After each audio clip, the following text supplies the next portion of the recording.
The email notification lit up my phone at 2:47 a.m. 2 days after they terminated my contract. 2 days after my wife, the CEO, watched me pack my office without saying a single word. The message was short, professional, dripping with the kind of corporate condescension that made my stomach turn. Daniel, we've reconsidered. The board feels your departure was premature. Resume your position Monday morning. We'll discuss terms. It was signed by Victoria Hayes, my wife of 9 years, the woman who'd built Apex Digital Solutions from a startup into a $200 million company while I served as her chief technology officer. The woman who'd stood in that boardroom 3 days ago and voted with the others to terminate my contract for alleged performance issues that we both knew were fabricated. I stared at that email for a full 5 minutes, my finger hovering over the reply button. Then I typed 4 words that would change everything.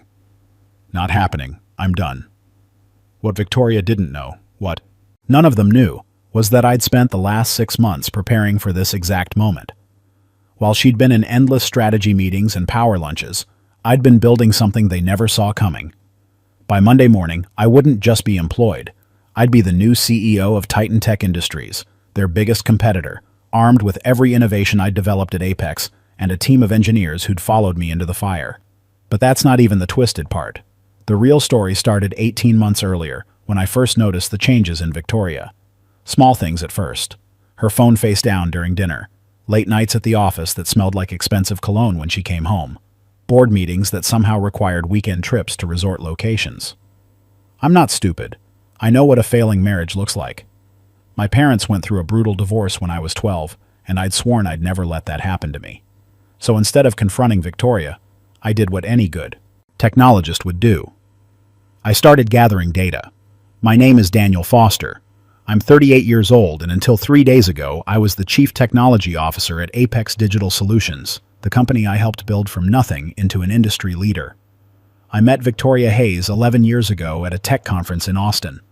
She was presenting a paper on disruptive business models, and I was showcasing a prototype for cloud-based analytics software that would eventually become Apex's flagship product. We were both hungry, ambitious, and convinced we could conquer the world together. Our first date lasted 14 hours. We started at a coffee shop arguing about market positioning, moved to a restaurant debating venture capital strategies, and ended up at her hotel room sketching business plans on a whiteboard she'd ordered from room service. Not exactly romantic, but for 2 tech nerds, it was perfect. We launched Apex 6 months later with $200,000 from our combined savings and a $2 million angel investment. Victoria secured from her former business school professor.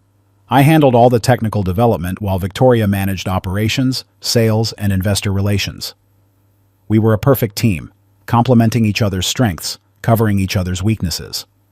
The company grew faster than either of us expected. Within 3 years, we had 50 employees and $15 million in annual revenue. Within 5 years, we'd gone public with a valuation that made us both multimillionaires on paper. We got married during that period, a small ceremony at a vineyard in Napa, surrounded by investors, employees, and the venture capitalists who'd bet on our vision. Looking back, I realize even our wedding was more about business networking than celebrating our relationship.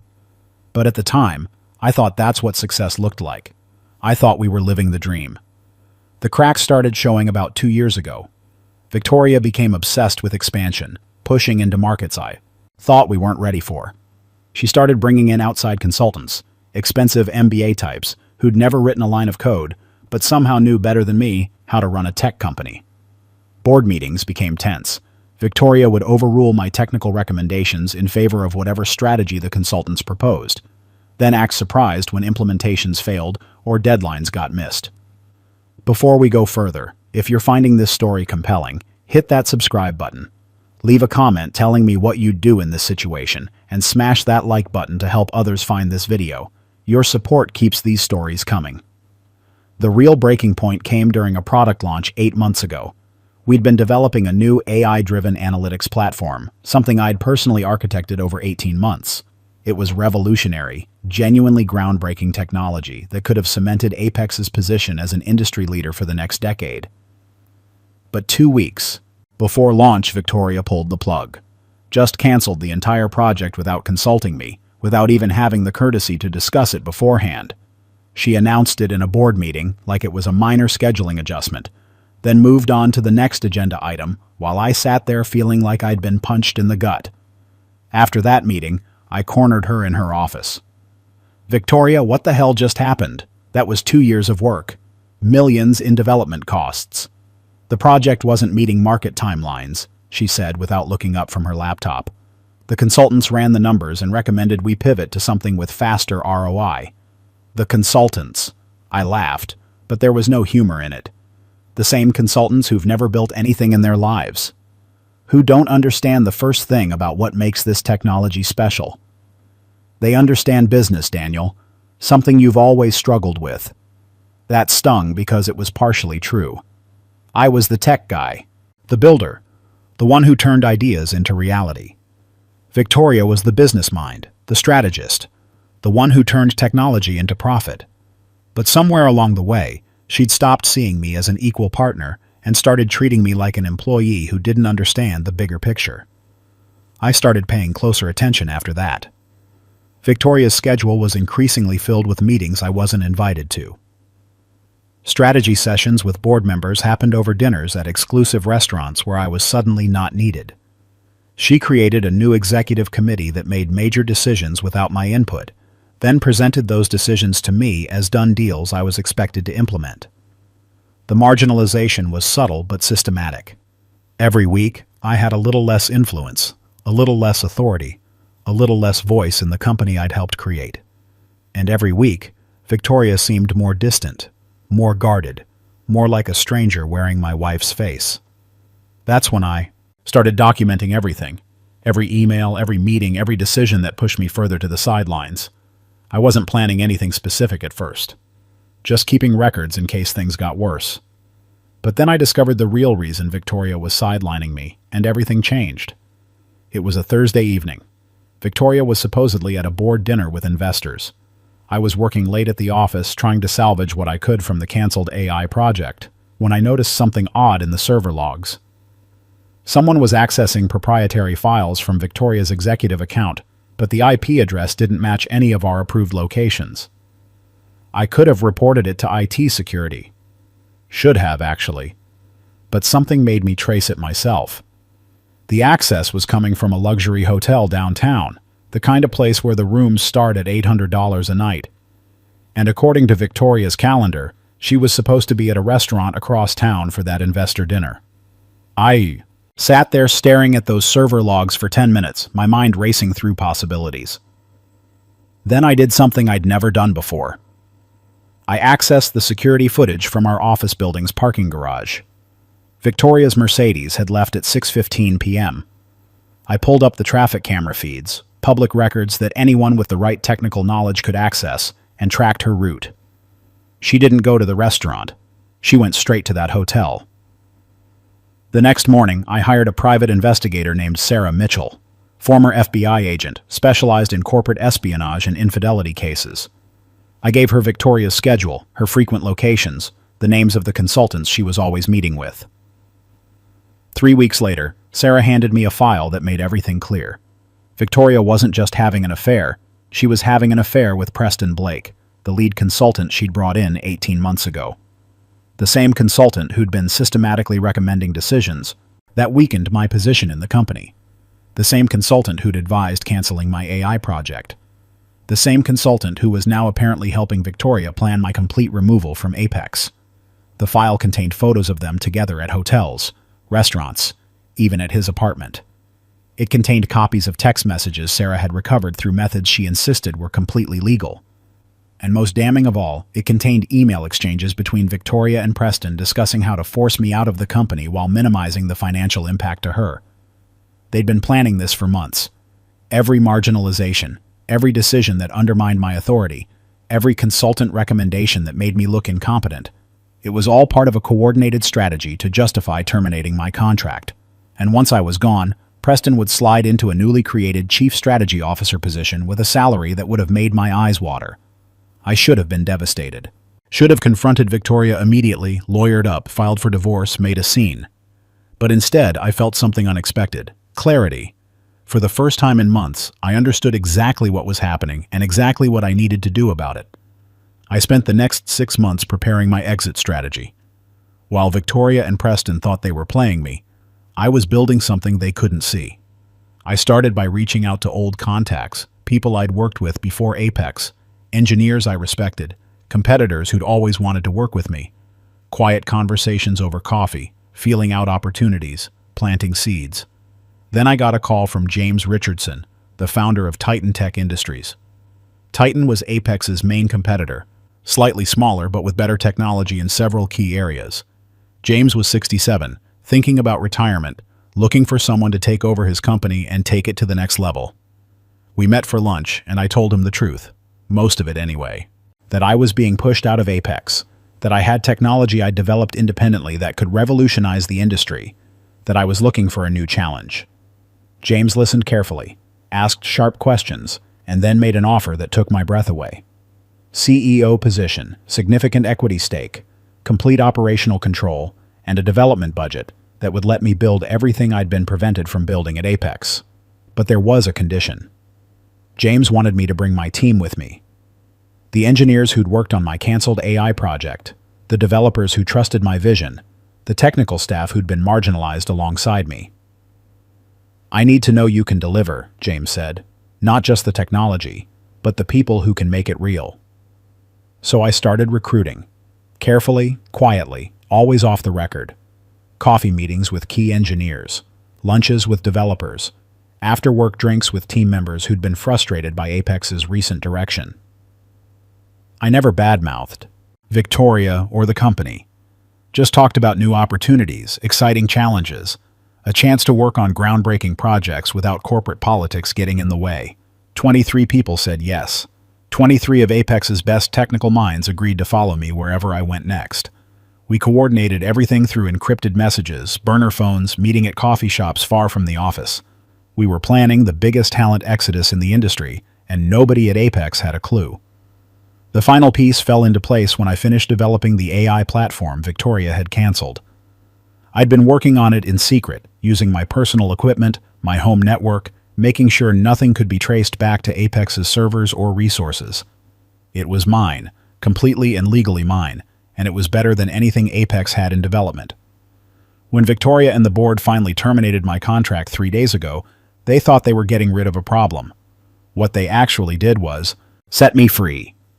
The termination meeting was almost comical in its formality.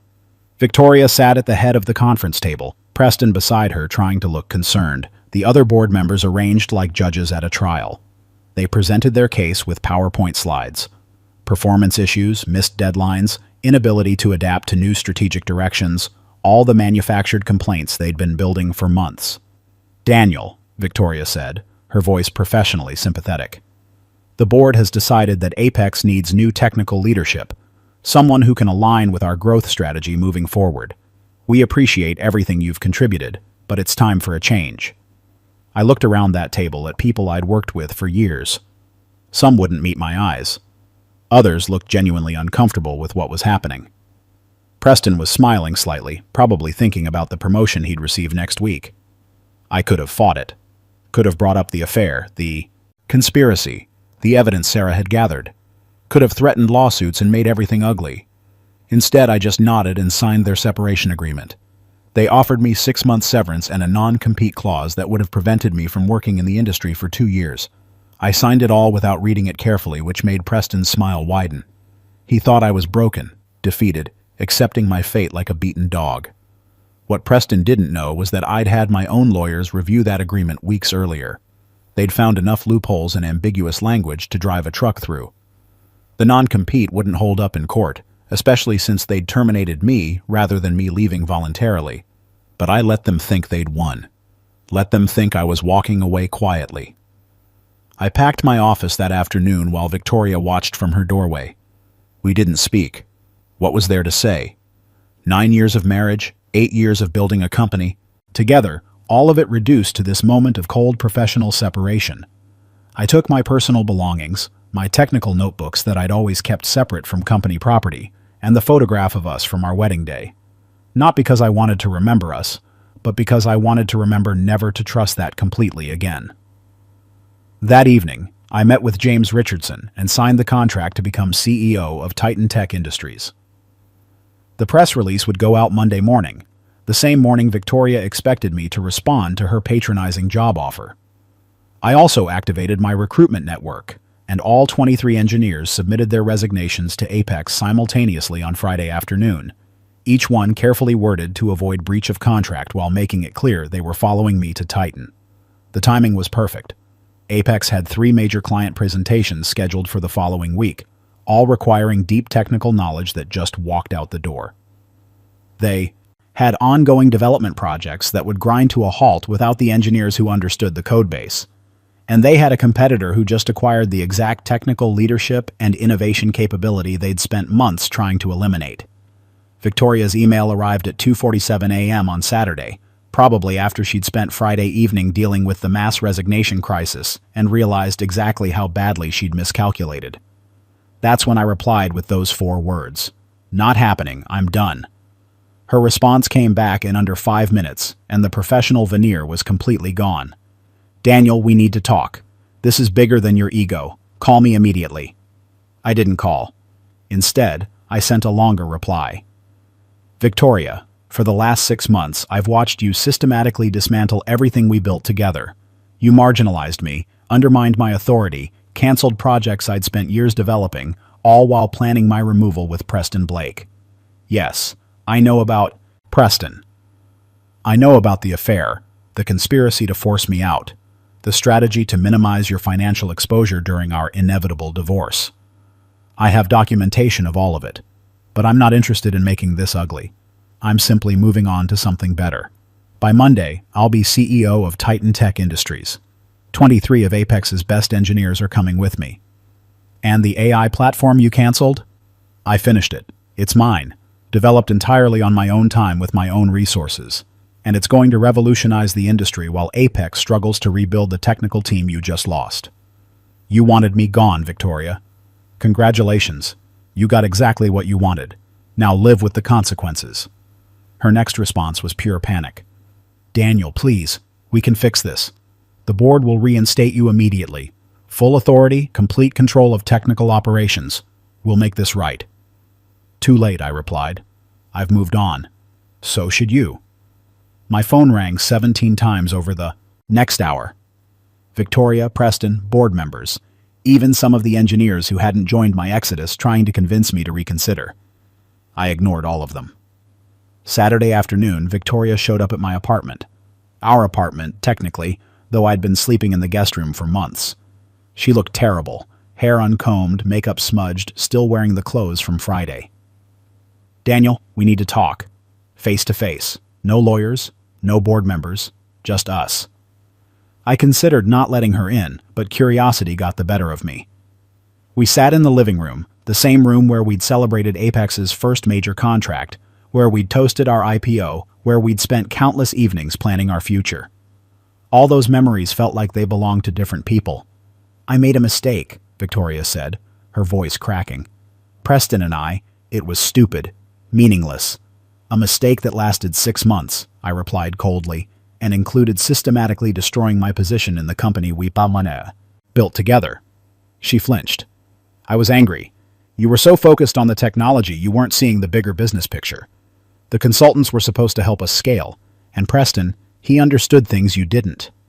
Preston understood how to manipulate you into removing the one person who could challenge his influence. Victoria, you didn't just have an affair.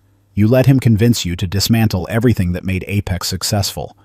The engineering culture, the innovation pipeline, the technical leadership that was our competitive advantage.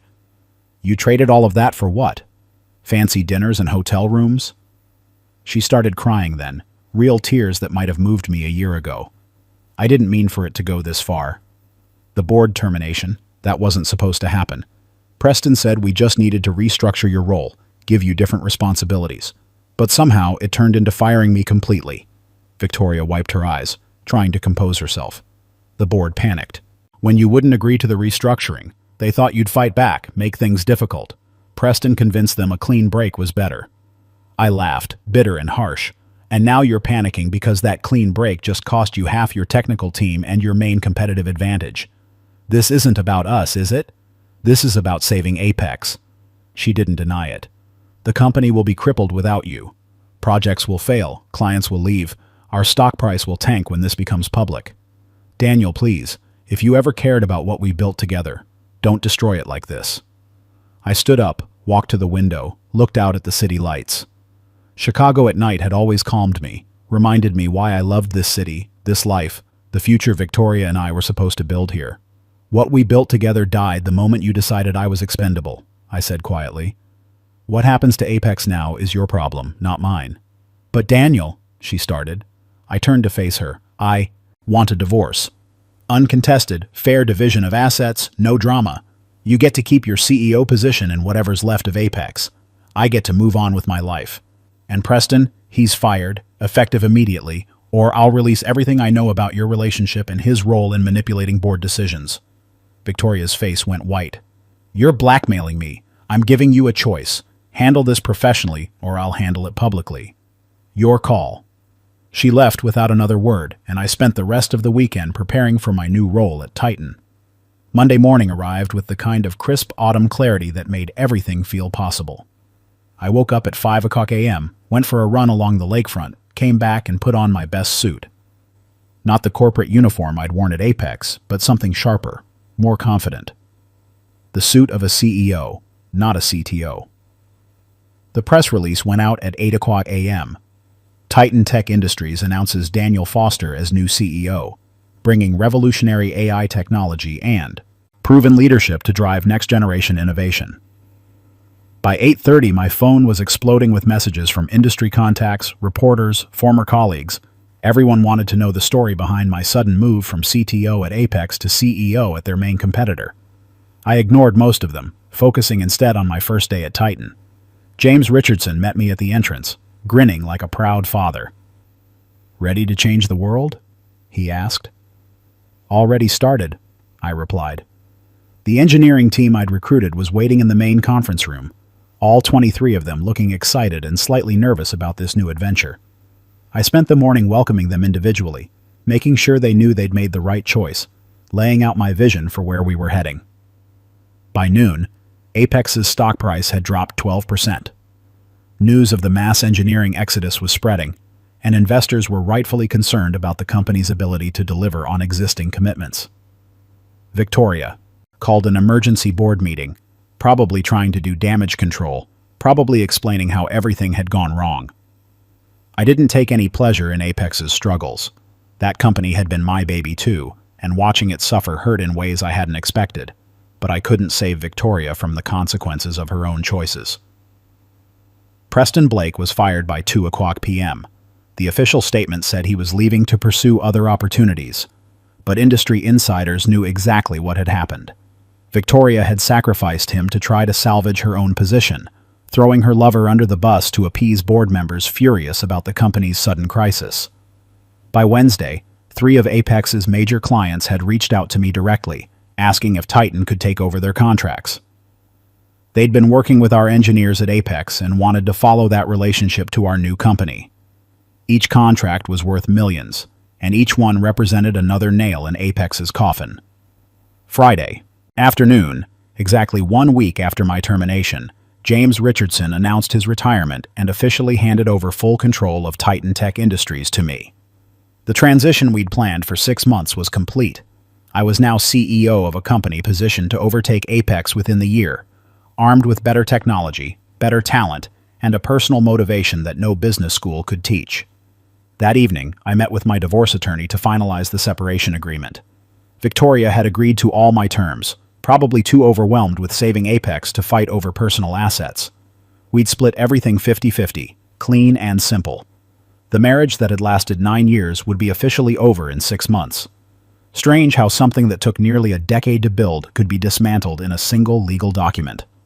I signed the papers without hesitation, then went home to my new apartment, a place with no memories of Victoria, no reminders of what we'd been or what I'd lost. Poured myself a bourbon, sat on my balcony overlooking the city, and thought about everything that had brought me to this moment. 6 months ago, I'd been a CTO watching my marriage crumble and my professional influence evaporate, wondering how everything had gone so wrong. Now I was a CEO with a brilliant team, revolutionary technology, and a future limited only by my own vision. The irony wasn't lost on me. Victoria had tried to remove me from her life and her company, and in doing so, she'd created her own worst nightmare.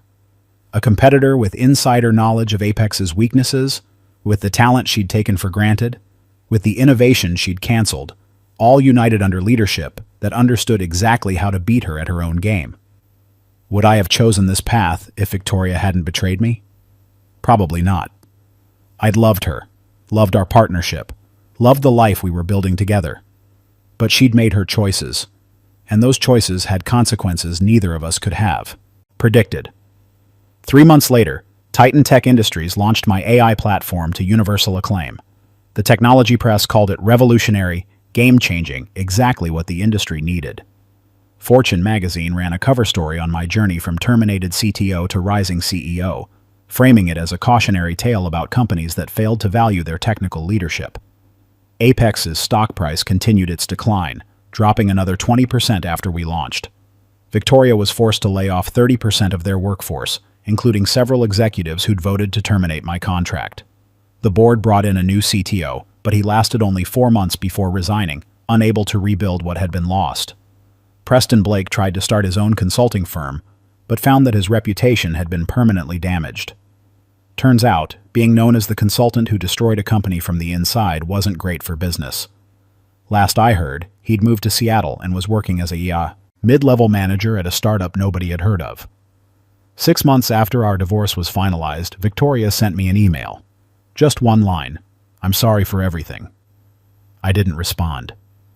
There was nothing left to say. She'd made her choices, I'd made mine, and we both had to live with the results. But sometimes late at night, when I'm alone in my office planning Titan's next innovation, I think about how different things could have been. If Victoria had trusted me instead of marginalizing me, if she'd valued our partnership instead of Preston's manipulation, if she'd been honest about her feelings instead of plotting my removal, we might still be together, still building something great, still proving that love and business could coexist. But that's not how the story went, and dwelling on alternate timelines doesn't change reality.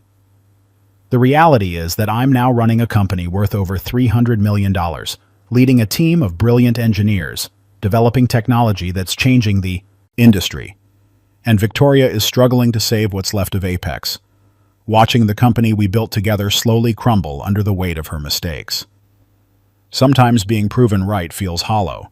Sometimes winning doesn't feel like victory. But sometimes it's enough to know that you survived betrayal, built something better from the ashes, and proved that your worth wasn't defined by the people who tried to diminish it. That termination email Victoria sent 3 days after firing me, asking me to come back, resume my position, accept her authority, it sits in my archived folder now. A reminder of the moment everything changed. A reminder that sometimes the best revenge isn't destruction, it's success. If this story resonated with you, if you've ever felt undervalued or betrayed by someone you trusted, drop a comment below. Share your experience, your wisdom, your thoughts on professional betrayal and personal recovery. And if you want more stories about justice, consequence, and the complex reality of human relationships, subscribe to this channel. Hit that like button to help others find these stories. Because everyone deserves to know that being terminated, being betrayed, being counted out doesn't mean you're finished. Sometimes it just means you're about to become exactly who you were always meant to be.